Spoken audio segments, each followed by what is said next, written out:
Hello everybody. So I was doing some work on this tank and I thought, you know what, I'll do a little video of what I'm doing so I can just kind of show you guys, because I don't really show this tank that much, but this is one of my favorite tanks. But it's hard for me to do any videos on it because it's usually covered in duckweed, and I pulled all the duckweed out of it. And I was catching the little baby fish. See the little baby fish? I already caught a bunch. Whole bunch of these little guys. Some of them are guppies. But there's a lot of these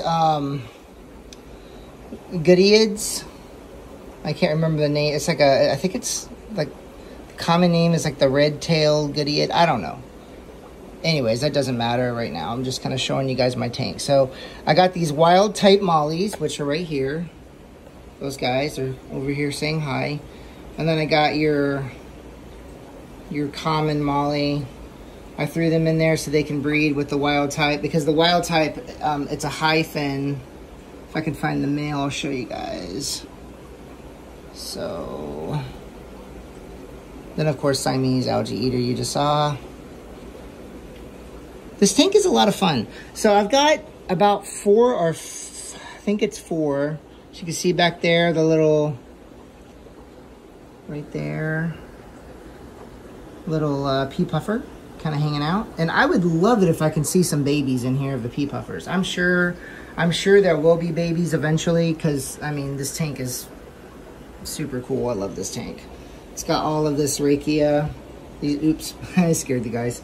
So this bush looking thing is actually rakia, and there's a giant pile back there. There's a bunch of piles over here. I don't know what to tell you guys about this. I'm still kind of new to doing this, and I just feel like there's so many good YouTubers out there that do their tanks, but I do things my way, they do things their way, and I'm just out having fun. So, but yeah, this is kind of weird. One of the things that I'm working on is I have a duckweed epidemic. Those of you who know what duckweed is, you know what I'm talking about. Like I just showed you guys the duckweed down there. It's crazy. I mean, duckweed is everywhere in my fish room. So I think one of my problems, so I'm trying to use the air, because I run air in my tanks. I'm trying to use the air to keep the duckweed in one spot.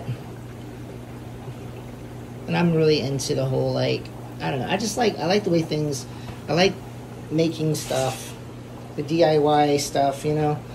That's why I have a lot of these crazy looking bottles of K1.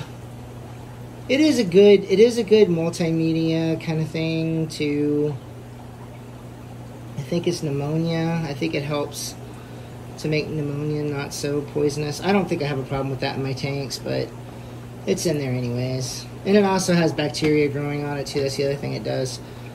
If it actually is doing anything good for my tanks, I don't know, because I'm not going to spend a whole lot of money to test all that, but whatever. This is going to be my next tank. I'm going to put a lot of time into making it look really cool. This is my molly tank with my red tail, my swordtails, my red swordtails in it. But yeah, so anyways, just to go back to this. So what I'm trying to do is I really want to get all the duckweed out of here and then figure out how I'm going to try to keep it isolated, or just try to keep it out. I don't know. But every single time I pull baby fish out, I'm going to end up with duckweed. It's like I pulled some baby fish out and I already took some of the duckweed out. But yeah, so I don't know what else to show you guys about this. I just thought I would do a little video, and then I'll do another video after I'm all done to show you guys what it looks like. But I'm trying to get things more established, get the plants more established, and just kind of let this grow. I don't know why this, I think it's a tiger lily. I think it's a tiger lily. I have no idea why it's so short. It's really weird. I might have made the mistake of clipping the branches too short, and that's why it's so short, and it's just never going to grow tall. Oh well, it looks kind of cool. That's fine. So there's like a tiger lily and a lotus. You can see the lotus right behind it. Maybe I should transplant that to another spot. I probably will. I'll point at it. I'm gonna put my hand in this tank anyways. So it's right there. This problem is like this damn duckweed. It's hard for it to get good lighting because the duckweed blocks out so much of the lighting. But I don't know if you guys can see that or not. I'm trying to get the leaf so you guys can see it, because maybe one day I'll actually have people who watch this video that know what this stuff is instead of just some of my friends. But one of the things I'm going to also do with this channel, with this YouTube channel, is, as some of you know, my actual career is I'm a professional crisis therapist. My own private practice, living life's journey counseling. So I'm gonna do, P Puffer's coming over to say hi. Hey, little dude. So cool. I just love how peaceful this tank is. They're just like floating through the air. Everything's super calm. It's really cool. Then all the baby fish. I gotta get the baby fish out anyways because I want them to grow out, so I can bring them into the fish store. Okay, so this is something, before I started the video, I wanted to show you guys this. So I made the mistake of buying something before doing all of my research, right? You guys like that? A lot of people make that mistake, but when you're doing fish keeping, it can be real bad. So this plant right here, that's a Bruce plant. I'm not sure if I'm saying it right. I don't know. Anyways, so I got these snails, right? I got these snails, these ram's horns. I'll show you. I was in Pets on Broadway, and I didn't bother to do my own research. So I just took their word for it. This is I gotta go through this tank and make sure the only thing in here is, I'm not gonna take the snail out. I'll just show you. But this tank is only going to be black bar antlers. And you can see, you can see my baby clown keelies back there. So I'm gonna move those. So there's a lot of moving around today that's happening. So these snails right here are not plant friendly. Let me tell you that right now. They are not plant friendly. And they have destroyed so many of my really cool plants that I really love. And I love plants. I'm really into plants. One of my things is I wanna grow more plants and get more professional about that too, because I really like plants. Back to this. So this is something I want you guys to know.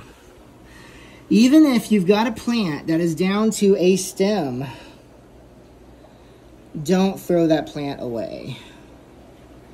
Do not throw that plant away. I tossed this plant because I was in a hurry. I had a whole bunch of stuff going on that day, and I bought some plants. And I just tossed the plant into one of my aquariums, and I didn't know that any of those snails were in that tank.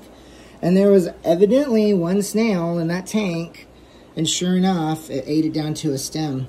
Now this plant is taking a really long time to come back because it's a very slow growing plant. Bruce plants are very slow growing, but look at it. It's coming back.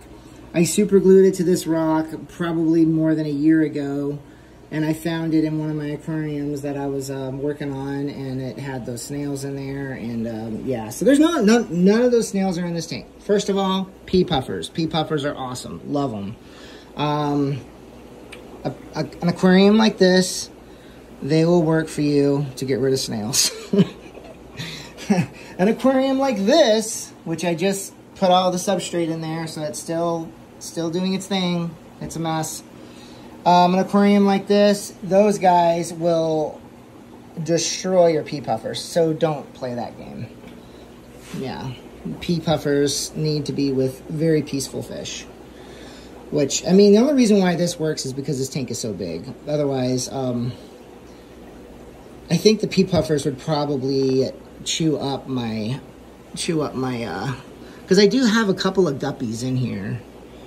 Nice some black bar antlers, So yeah, so this is the female black bar antler. And then I think, yeah, so there's some guppies. There's a guppy there. There was a 24 karat gold guppy in here that I took out because the back of its fins were getting pretty torn up, and I'm pretty sure that was from the pea puffers. Because pea puffers they'll do that. And show you guys what I'm talking about. 24 karat gold guppies. These are 24 karat gold guppies. Another thing, okay, I'll show you guys how I do this too. And this is not any big fancy thing. Anybody can do this. See, there's another one of those. And this is just moss. Just a mat of moss. And maybe some rakia in there too. So that's how I'm breeding these guys. They're just a mat of moss, a whole bunch of moss. Feed them a lot, let them do their thing. Make sure your water's good. You can see how clear the water is. It's pretty clear. Same thing with this tank. This is a 24 karat gold and a 24 karat gold guppy. 24 karat gold guppy and a black bar antler in there somewhere. Female. Male, 24 karat gold. And I got some babies. I don't know what they're gonna look like, because these babies might still be 24 karat gold. The babies might still be black bar antlers because I just put the female in there. I'm just kind of curious to see what they look like. I know some people might be like, don't mix pure strain black bar antlers, but I don't know if these are actually pure strain. They look like they might be, but I don't know. I've got my own my own black bar antlers going in my other tank, and I'm not mixing those. It's just straight black bars, but yeah, these guys are cool. See, this one here is getting a little bit bigger, this baby, and I don't know. I'm not really sure how they're going to come out. I don't know if they're going to be 24 karat gold baby guppies or not. Well, you never know when you have these line bred fish. You never know if they're going to be whatever it was that they did to create 24 karat gold guppies, because 24 karat gold guppies are not natural. They're man-made. So it might be some other type of guppy. Might look like a little different. And if it does look different, that's fine. I'll just throw it in my big guppy tank at my office. I'll just keep having different cool looking mixed guppies. Okay, I think I'm gonna be good right now on this video. I'm gonna go ahead and end it here. But I'll do another video once this tank is done so I can show you guys what I did. But my goal is to basically have all of this. And I mean, you can see why the duckweed's not all the way to the back is because I have this stuff in here, and I could just take this stuff out. Because I mean, look at the babies. So the babies are down here at the bottom. See, I got babies in here. They're cool. They're just hanging out. So they're fine. I don't know if I have any swordtail babies though. I mean, I got a male. I know I have 2 males. It looks like I have 2 males and a couple of females, which is great. There's a lot of babies. So, but yeah, so that's what I want to do, is I want to just get this stuff weighed down, you know, get this stuff weighed down. And then the duckweed, hopefully the duckweed will just be pushed to the back. Because you can see how it's doing it there, and I don't see why I wouldn't do it all the way across. And I don't care if this looks goofy, because this is a breeding tank. This tank, on the other hand, is more of just something really pretty, but it's also a breeding tank, but it's more of just my garden tank. I just kind of call it my garden tank. This is breeding tank, so if it looks like a machine or something, that's fine. Same thing with pretty much all the other tanks in here. The only ones I want to actually look really pretty, like a piece of artwork, is this tank and this tank. And then of course the one upstairs that I never do videos on. This tank has taken a while to clear up because it's got so much tannins. The tannins are from the substrate that I put in here because I had a lot of pieces of wood in it. And that's just because I'm cheap. I'm really cheap, and I went and got organic composting soil which had a lot of vegetable material and wood and stuff like that. So that's the reason why the water is so dark. It's fine. The water's fine. There's nothing wrong with it. It's just dark. People don't like dirty looking water, but the water's really healthy. And I mean, you can even look over here. Like, you see the little plant down there? That little plant's doing fine, and it's been in there for over a week. So some of these plants I was thinking that need more light, it's actually doing just fine. Alright, now I'm gonna go ahead and end the video. Thank you for watching. One of the things I was saying earlier is I'm going to mix, so my YouTube channel, I'm putting this on my Facebook page also, so my friends will see it, but my YouTube channel will have my aquarium stuff and also my therapy practice stuff on it too. I'm going to start doing that more. But yeah, I love how these guys like to come up and say hi. It's pretty cool. It's like, hey, what's up? You're the person who throws food in here. Where's my food? That's another video I'm going to do too, is how I do my brine shrimp, because I hatch out brine shrimp just about every day. All right. Thank you for watching. Take care.